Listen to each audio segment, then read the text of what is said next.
नमस्ते छात्रों, कैसे हो आप सब लोग? अच्छे हो? आप सभी का डीएवी श्री विष्णु विद्या निकेतन में हार्दिक स्वागत है। मेरा नाम टी संतोष, कक्षा चौथी से 10वीं, जो कि यह भी बहुत महत्वपूर्ण भाग है और इसका पहला भाग हम देख चुके हैं। यह व्याकरण का भाग है, विषय हिंदी, और अपना जो हम आज पढ़ने वाले भाग है वो है वचन। इसका एक भाग हम पहले देख चुके हैं। तो आइए शुरुआत करते हैं वचन के दूसरे भाग की। वचन नंबर्स। दूसरे भाग में संज्ञा के पुल्लिंग या स्त्रीलिंग रूपों में प्राय गण, वर्ग, जन, लोग, वृंद लगाकर बहुवचन बनाया जाता है। संज्ञा के पुल्लिंग या स्त्रीलिंग दोनों में अगर हम गण, वर्ग, जन, लोग या वृंद शब्द लगाते हैं तो वे बहुवचन बन सकते हैं। उदाहरण पाठक। पाठक, पाठक जो हमेशा पढ़ता हो। टेक्स्ट बुक हो सकता है, किताब हो सकता है या अखबार हो सकता है। जो प्रतिदिन पढ़ता हो उसे पाठक कहते हैं। और बहुत सारे लोग अगर पढ़ते हैं तो उनको पाठक गण। तो इसमें हमने क्या किया, गण उसके अंदर जोड़ दिया तो वो बहुवचन बन गया।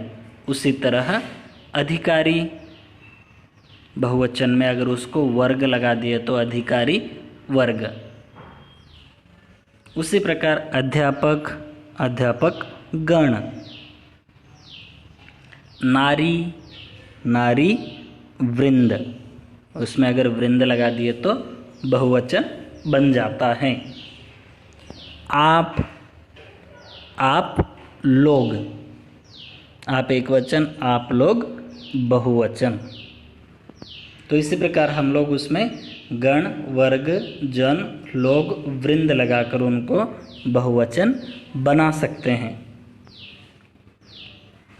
अगला देखिए, जिन शब्दों का कर्ता एक वचन और बहुवचन में समान होता है उनके साथ विभक्ति चिन्ह लगाने से बहुवचन बनाया जा सकता है या बनाया जाता है।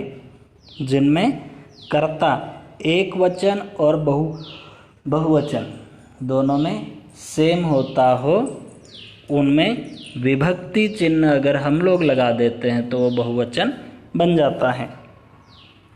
जैसे पहला उदाहरण देखिए, बहु को और बहुओं से। बहु को एक वचन है और जो बहुओं से वो बहुवचन है, उसमें हमने क्या किया, ओ विभक्ति चिन्ह लगा दिया तो बहुवचन बन गया।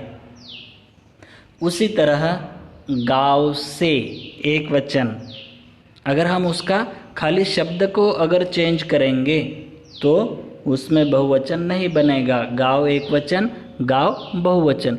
लेकिन अगर हमें वाक्य लिखना है तो उसमें विभक्ति चिन्ह लगाने से बहुवचन बन सकता है।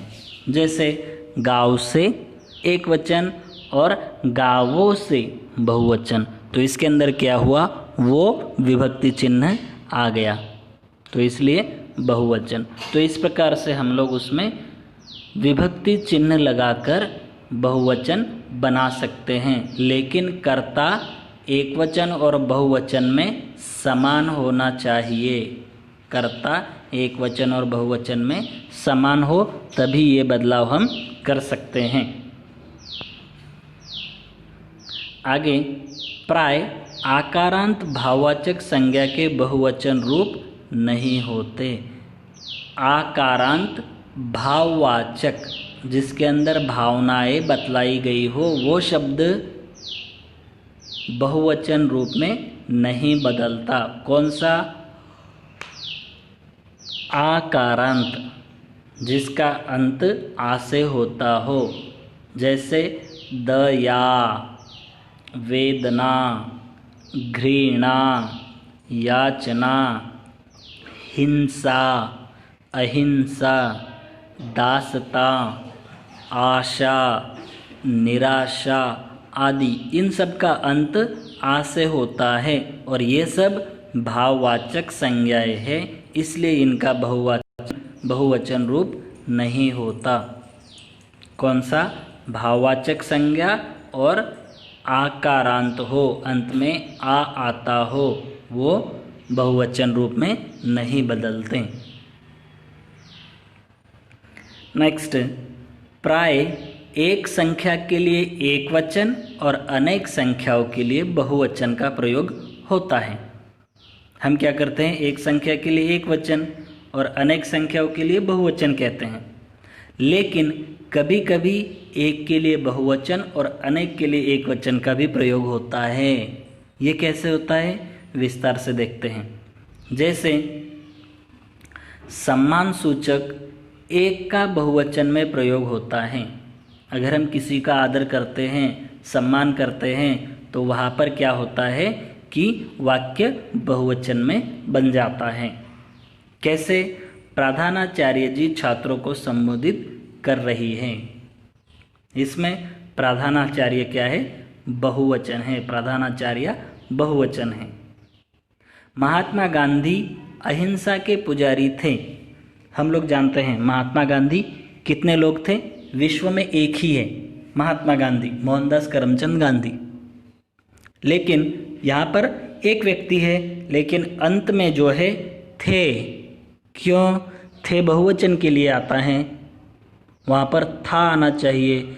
लेकिन अगर वो वाक्य इस प्रकार से बनता, महात्मा गांधी अहिंसा का पुजारी था, तो इसका मतलब उसके अंदर हम उनका आदर नहीं कर रहे। तो हम उनका आदर सम्मान करते हैं, इसलिए वाक्य बहुवचन में बदल जाता है। इसलिए थे का उपयोग होता है। महात्मा गांधी अहिंसा के पुजारी थे। पिताजी बाजार जा रहे थे या जा रहे हैं, अगला जो उदाहरण है, उसी प्रकार ये भी आदर सूचक है। हम उनका सम्मान करते हैं इसलिए। नहीं तो अगर हम उनका सम्मान नहीं करते तो पिताजी बाजार जा रहा है, तो ये भाषा भी ठीक नहीं है और उसके अंदर आदर भी नहीं है। इसलिए पिताजी बाजार जा रहे हैं। अध्यापक कक्षा में पढ़ा रहे हैं, ये भी बहुवचन में पढ़ा रहे हैं। अगर एक वचन में होता तो पढ़ा रहा है, लेकिन हम उनका भी आदर करते हैं, इसलिए पढ़ा रहे हैं। अगला, अभिमान या अधिकार प्रकट करने के लिए संज्ञा, सर्वनाम आदि का प्रयोग बहुवचन में होता है। अगर हम अपने ऊपर ही अभिमान जताते हैं कि मैं बहुत अच्छा हूँ, मैं कर सकता हूँ, या मैंने ही किया है, तो उस टाइम पे क्या होता है, हम उसको बहुवचन में प्रयोग करते हैं या अपना अधिकार जताते हैं उस टाइम पे। जैसे हम तुमसे अपनी पुस्तक लेकर रहेंगे, मतलब अपने ऊपर ही हम अभिमान प्रकट कर रहे हैं, गर्व महसूस कर रहे हैं कि हम लेकर ही रहेंगे। हम निशा से बात नहीं करना चाहते हैं। क्यों? क्योंकि हम अपने ऊपर बहुत गर्व महसूस करते हैं, अभिमान करते हैं, इसलिए हम चाहते हैं कि हम उससे बात नहीं करेंगे, वो खुद आकर हमसे बात करें, वो खुद आकर मुझसे बात करे, ये मैं चाहता हूँ। इसलिए हम ये कहते हैं कि वाक्य क्या है, बहुवचन में बनते हैं, जहाँ पर हम गर्व या अभिमान या अधिकार प्रकट करते हैं तब। अगला, कभी कभी कुछ शब्दों के बहुवचन रूप ही लोक व्यवहार में प्रयुक्त होते हैं।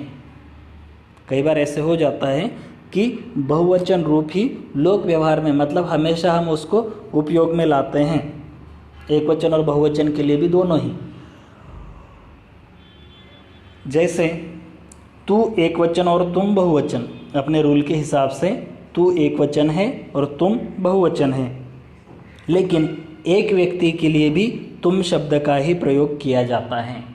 एक के लिए भी हम क्या करते हैं, कई जगह पर तुम का उपयोग किया जाता है, करते हैं। जैसे तुम कहाँ जा रहे हो, यहाँ पर हम किसके लिए, एक व्यक्ति के लिए यूज़ कर रहे हैं, लेकिन जो अपना शब्द है तुम, वो बहुवचन में आता है, लेकिन हम एक ही व्यक्ति के लिए उपयोग में ला रहे, क्योंकि ये प्रचलित हो चुका है, इसको हम प्रतिदिन ऐसे ही उपयोग में लाते हैं।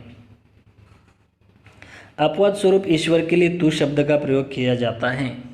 ईश्वर भगवान जो है सबसे बड़े हैं, हम उनका आदर भी करते हैं, लेकिन उनके लिए हम तू का ही उपयोग करते हैं क्योंकि वो अपने बहुत दिल के करीब होते हैं, इसलिए हम उनके लिए तू का भी उपयोग करते हैं। वहाँ पे हम उनकी रिस्पेक्ट करते हैं, लेकिन शब्द तू मतलब अपने ज़्यादा दिल के करीब है।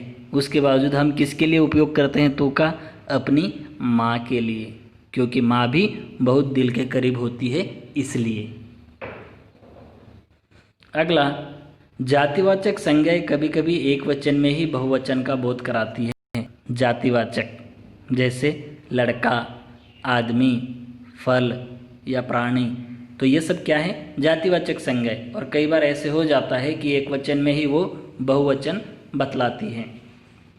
जैसे 1 किलो आलू, आलू क्या है? जातिवाचक संज्ञा है। अगर हम आलू कहें तो एक ही आलू देना चाहिए, लेकिन आलू एक वचन बहुवचन में दोनों सेम ही होता है और जातिवाचक है। तो इसमें क्या है? 1 किलो आलू, तो 1 केजी के अंदर कितना आएगा? बहुत सारे आलू आते हैं, लेकिन वो क्या है? आलू शब्द है, लेकिन 1 किलो है तो बहुत सारे आते हैं, तो वहाँ पर हमें एक वचन में बहुवचन का ज्ञान हो जाता है। 1 लाख रुपया, 1 लाख रुपया, लाख के अंदर बहुत सारे रुपए आते हैं, लेकिन एक शब्द है इसलिए आगे रुपया। अगर 2 होता तो रुपये होता, लेकिन इसके अंदर हमें समझ में आता है कि ये बहुवचन है। 1 लाख रुपया, बहुत सारे आते हैं। प्रत्येक तथा हर एक का प्रयोग सदैव एक वचन में होता है। प्रत्येक और हर एक हमेशा एक वचन में ही होता है। प्रत्येक छात्र पिकनिक पर जाएगा।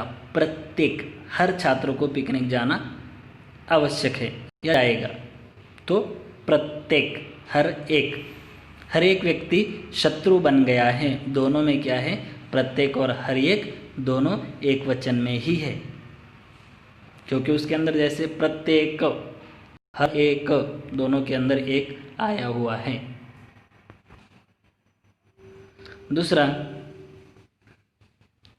दूसरी भाषाओं के शब्दों का प्रयोग हिंदी व्याकरण के अनुसार होना चाहिए। जैसे अंग्रेजी का फुट एक वचन, फिट बहुवचन, हिंदी में फुट शब्द का ही चलेगा। हिंदी में फुट ही शब्द चलेगा बहुवचन में। सड़क 20 फीट चौड़ी है। अब उसके अंदर हमने क्या देखा कि फुट एक वचन, फीट बहुवचन, हिंदी में फुट ही शब्द चलेगा। जैसे सड़क 20 फीट चौड़ी है, अशुद्ध हो जाएगा, वो वाक्य गलत हो जाएगा। सड़क 20 फुट चौड़ी है, ये वाक्य सही है। मेरे पास अनेक महत्वपूर्ण कागजात हैं, ये भी वाक्य अशुद्ध है, क्योंकि मेरे पास अनेक शब्द आ गया है, इसलिए कागजात की आवश्यकता नहीं है। कागज, क्योंकि अनेक ऑलरेडी आ चुका है, तो मेरे पास अनेक महत्वपूर्ण कागज है, ये शुद्ध वाक्य है। निदेशक ने कई स्कूल्स का निरीक्षण किया। दूसरी भाषाओं के शब्दों का भी हिंदी व्याकरण के अनुसार ही करना चाहिए, अपने रूल के हिसाब से। तो स्कूल्स यहाँ पे प्लूरल है इंग्लिश के हिसाब से, लेकिन हिंदी के हिसाब से स्कूल्स नहीं हुआ है, इसलिए गलत है। तो सही वाक्य क्या है? निदेशक ने कई स्कूलों का निरीक्षण किया, विभक्ति चिन्ह ओ, वो शुद्ध वाक्य है। भाववाचक तथा गुणवाचक संज्ञाओं का प्रयोग एक वचन में होता है। भाववाचक और गुणवाचक जो संज्ञाएं होती है उनका प्रयोग एक वचन में ही होता है। वह आपकी वाणी की मधुरता से प्रभावित है। इसके अंदर क्या है? मधुरता भाववाचक संज्ञा है और एक वचन में ही उपयोग किया गया है। द्रव्यवाचक संज्ञाओं का प्रयोग एक वचन में होता है। जो द्रव्यवाचक संज्ञाएं हैं उनका भी एक वचन में ही प्रयोग होता है या उपयोग होता है। जैसे सोना, चांदी या दूध, पानी द्रव्यवाचक। राज परिवार के पास बहुत सोना है, बहुत सोना है, बहुत शब्द आया है, उनके पास बहुत सारा गोल्ड है, लेकिन सोना जो शब्द है वो एक वचन ही है, उसमें सोना में बदलाव नहीं आया, बहुत उसमें लग गया, लेकिन सोना में बदलाव नहीं आया, इसलिए वो एक वचन में ही है। प्राण, दर्शन, आंसू, बाल, होश, हस्ताक्षर, भाग्य, ओठ आदि शब्दों का प्रयोग सदैव बहुवचन में होता है। इतने जो शब्द है इन सब का प्रयोग हमेशा से बहुवचन में होता है। जैसे मुझे ईश्वर के दर्शन हो गए, दर्शन हो गए, तो दर्शन शब्द क्या है, इसमें बहुवचन में उपयोग में लाया गया है। सीता जी की बात सुनकर राम के नेत्रों में आंसू आ गए या आंसू बहने लगे, नेत्रों से आंसू बहने लगे। आंसू भी क्या है, बहुवचन। मिली के बाल लंबे हैं, बाल बहुत सारे बाल हैं और वो लंबे हैं, तो वो भी इसमें बाल भी शब्द क्या है, बहुवचन में आया है। 2 कदम की सीता जी के ओठ सूख गए, ओठ बहुवचन, 2 कदम चलते ही सीता जी के ओठ सूख गए। इस भाग में हमने देखा कि पूरे वचन के बारे में हमने जाना। मिलते हैं अगले एक और नए भाग के साथ में, नए विषय के साथ में। तब तक के लिए धन्यवाद।